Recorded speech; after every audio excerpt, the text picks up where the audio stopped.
Welcome back to .NET Core tutorial. So we completed C Sharp, then we started API part.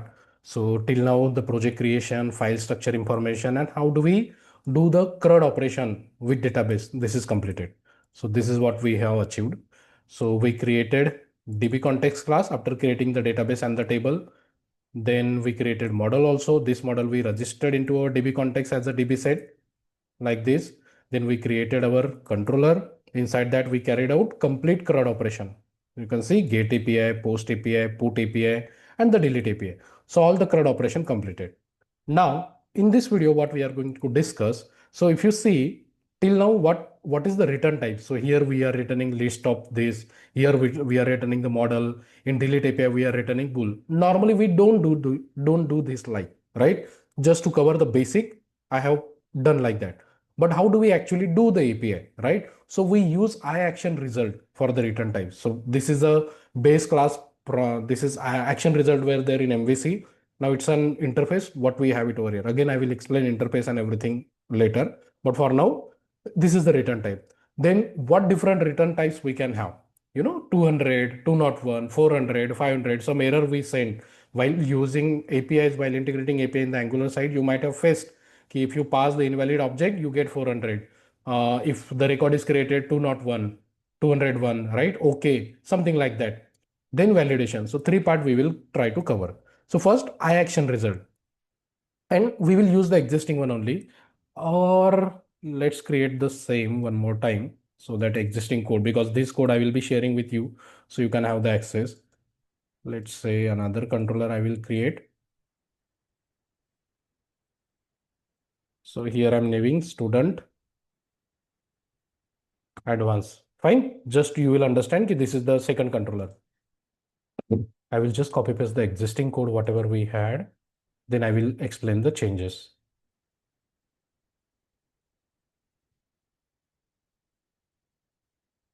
Controller class name. Fine. Now, so focus on this API. So what is the return type? List of student master. But we normally don't do this. So instead of this, we use IActionResult. So when you use list of result, you just have to return the list of student only. You cannot return anything else. Let's say you are having if and else block. If there is an error, you have to return the error. Now you cannot do that because you said list of this only. So if it is an error, if something operation is there from database, you are not able to get the data, right? There is no way to return the error because you said the return type is this only. So that's why we don't use this. So our return type should be like that. If success, we return this. If error, we return something else. So return type, we should have control, right? So that's why we use IActionResult. Okay. Now, if it is IActionResult, now we cannot simply return the list. Now we have to play with the status code, right? So let's say it's a get API. So we will say, okay. And then inside that, we can pass the data like this. So this is your get API. Let's try to run it also. Let's see the difference.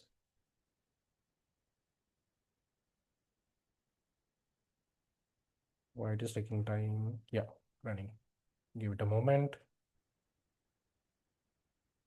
If you are new, please do like and subscribe. In the video description, you will find the link of my WhatsApp channel. You can join that to connect with me. Fine. Now, student advanced. Let's check the same API. Execute. See, same response we got. This is with IActionResult, and the original one was this. See, same response. Response is not going to change, but in our coding side, now we have a control. Let's say we add a try catch block. Again, I will explain try catch block properly. But for now, let me exception. This is our try catch block. So if everything is fine, we will return this. But if something error is there, right? So we have to pass status code. Return status code 500. Fine. And we will say give error retrieving database. So this thing was not possible over here. So if we ran into some error, this thing was not possible over here because we hard coded the return type. Only this method, this API can return only this list of it. If something bad happen, there is no way other we cannot return, right? Because we strongly type the return type. But here we have a provision. If everything is success, we are returning this. If something bad happens, we are returning something else, right? So that's why in the real API, we go for IActionResult. Got it? Same way everywhere. Here also in post API also. Instead of just returning the model, you can have IActionResult. And here you are creating new record. So instead of when you create a new record, you have a created where it is created. Right? Now there are three ways, three different return types. See? Okay. So you can pass the object also, and you can pass the message also. Sorry, first I think we need the message. Student dot created, and the object itself you can also pass. Getting it? So this will be changes for your post API, where you are passing the status code as 201 means created, and you are passing the object also. Let's quickly test it. So you have a proper control, right? And you get to play around with the status code instead of just passing the return type. On the UI side also, we have to take care, we have coding according to the status code, right? We create interceptor there, we have the error handler and everything. Let's try it. Then my mobile number 122112233.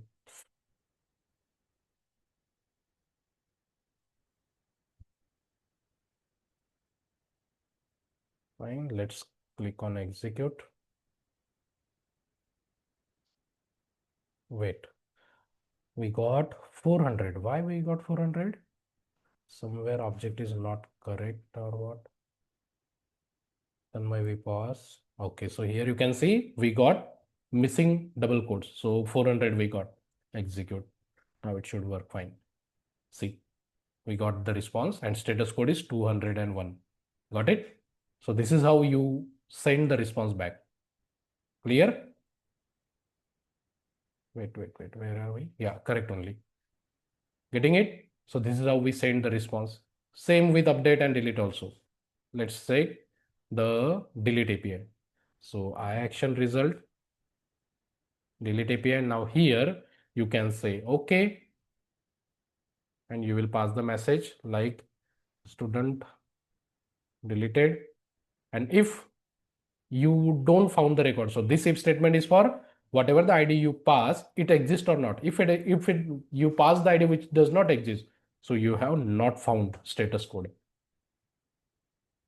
And you can say no record found matching this stored ID, right? So now on the UI, they will be able to understand properly. Let's test it. To understood the purpose of IActionResult, you can return according to the condition, which was not possible in the existing one. So let's say I'm trying to pass 112. We don't have any student with this ID. So see, what we got? 404. No record found, whatever the message you pass. But if you pass, what is that? Let's check the proper 3, just the record we created. We have 3. See, student deleted 200, success we got. Got it? So that's why this is very important IActionResult. Fine. Now, the second thing, these two things are done. Different responses, IActionResult, and how do we send the different response. Now the validation. On the Angular side also, when we create the form, we add some validation in reactive also and in template also. But how do we add the validation key? Minimum length is this, max length is this, pattern is this. So API people tells us these are the validation from our particular form. So they also get to know from the database, right? So on the model, we add the validation. Now, how do we add it? So student name property. So here square bracket required like this. This is one validation.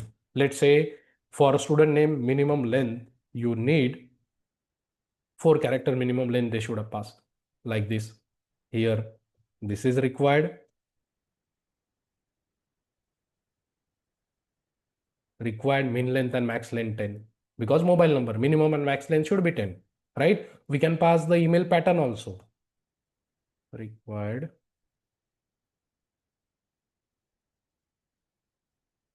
email address, right? Wait, do we have, yeah, I think this is new. Previously we used to pattern, we can pass the pattern also. Sorry, regular expression. And you can pass your regular expression over here. Got it? You have to get the regular expression. Whatever we pass in the validation, the same regular expression, you can pass it over here.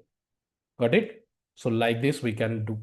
Let's see how does this work. So currently your student name and mobile number is having validation. Student name, minimum 4 characters should be there, and mobile number minimum maximum 10 character. Let's try to test it.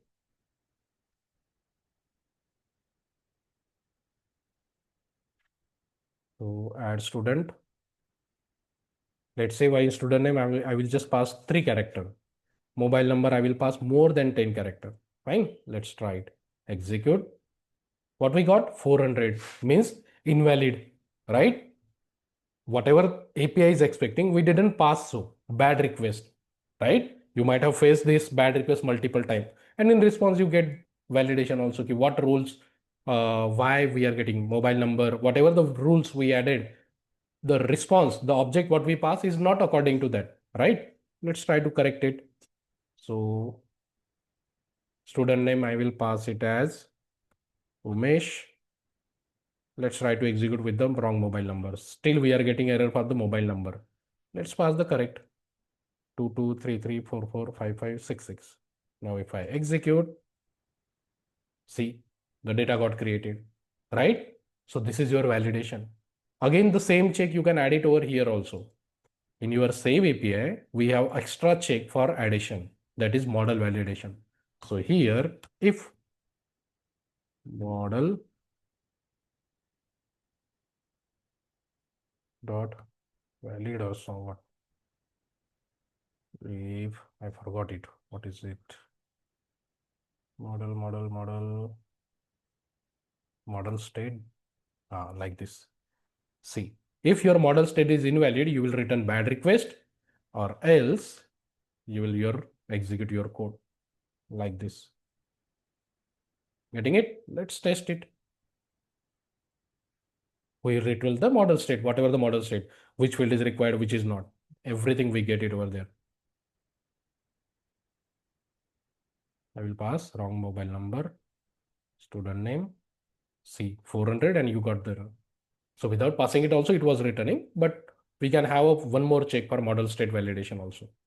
Okay, let's pass the correct one.